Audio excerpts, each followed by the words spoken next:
मी आबा शिंदे, आपण बघत आहात माझ्यासोबत JNCCT आहे सुमेध जिरवणकर आणि क्रिएटिव्ह हेड मयूर सांगोळे. परभणीमध्ये खासदार आणि गंगाखेडचे आमदार यांच्यामध्ये कलगीतुरा चांगलाच रंगलेला दिसतो. खासदारांची जर आपण वार्ता केली तर दोन निवडणुकांमध्ये 19 आणि 24 या दोन निवडणुकांमध्ये खासदार संजय जाधव हे जनाधारामुळे नव्हे तर नशिबामुळे निवडून आले.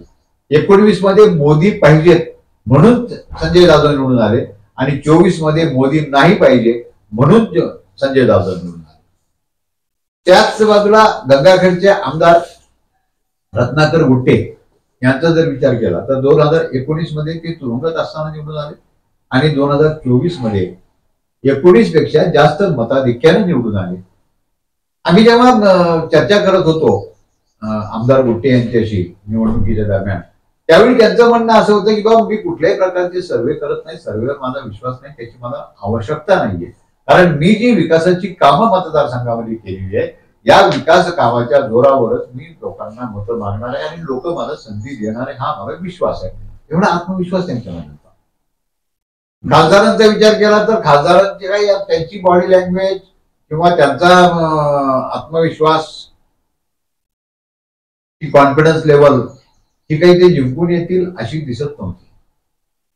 बर, गेल्या 5 वर्षामध्ये 19 ते 24 या 5 वर्षामध्ये आमदार रत्नाकर गुट्टे यांनी जी विकास कामं केली आहे ती एक नाही डझनानं ती सांगता येतील. एक विकासाची दृष्टी त्यांच्याकडे आहे, मतदारसंघाला कुठे घेऊन जायचंय त्याचं रेखाचित्र त्यांच्याकडे स्पष्ट आहे आणि त्या दृष्टीनं ते अंमलबजावणी करत असताना एक एक योजना लागू करण्याच्या मागे लागले. त्यामध्ये आध्यात्मिक आणि सांस्कृतिक पर्यटन केंद्र बनवणं असेल, त्याचबरोबर त्या ठिकाणी इंडस्ट्रियल कॉरिडॉर उभं करणं असेल, शेतीमालावर प्रक्रिया करणारे उद्योग आणणे असेल, अशा त्यांच्या योजना तयार आहेत आणि त्यावर ते त्याबरोबर ते काम करतायत. त्याचबरोबर जाहीरपणे रत्नाकर गुट्टे हेही सांगतात की खासदारांनी एक तरी केलेलं विकासाचं काम त्यांनी सांगावं, नाहीतर मी 10 कामं सांगतो केली आणि करायची देखील. खासदारांच्या 10 वर्षाच्या कारकिर्दी म्हणजे 5 वर्षाची खासदारकीची 19 ते 24 ची कारकीर्द आणि त्यापूर्वीची त्यांचे आमदारकीची कारकीर्द यामध्ये बघितलं तर अधोरेखित होईल किंवा असं बोट ठेवून सांगावं असं एकही काम परभणीकरांच्या तरी दृष्टीपथात पुढे दिसत नाही. उलट बक्षी गंगाखेड परभणी, जिंतूर परभणी, वसमत परभणी, इकडनं सेलू परभणी किंवा पाथरी परभणी हे रस्ते वर्षानुवर्ष रखडले.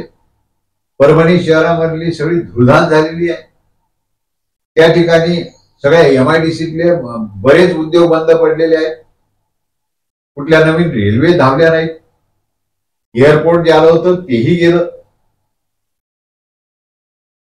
अशा पद्धतीनं एकीकडे खासदारांच्या कारकिर्दीचं मूल्यांकन करता येईल, मूल्यमापन करता येईल आणि इकडे रत्नाकर गुट्टे यांची 5 वर्षाची आमदारकीची कारकीर्द आणि त्यानंतर त्यांना पुन्हा जेव्हा ते मतदारांसमोर निवडणुकीला गेले कसल्याही प्रकारचं सर्वेक्षण वगैरे न करता त्यांनी त्यांच्या कामाचाच लेखाजोखा जनतेसमोर ठेवला आणि जनतेनं देखील 2019 पेक्षा जास्त मताधिक्याने त्यांना निवडून दिलं आणि म्हणूनच जाहीरपणे आमदार रत्नाकर गुट्टे हे खासदारांबद्दल अशा पद्धतीचं वक्तव्य करतात.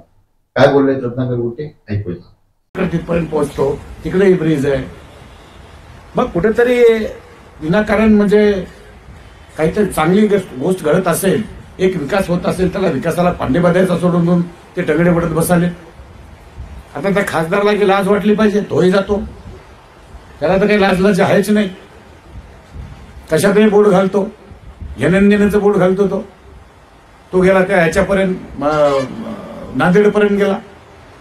नांदेडपर्यंत जाऊन ते नांदेडमध्ये ह्याला बोल त्याला बोल, ह्याच्यावर दबाव आणि त्याच्यावर आणि इथं एक झाडचूट आहेत काही 10-5 नेते ते एक जातात. पण काय होणार आहे शेवटी ते पूल होणार आहे.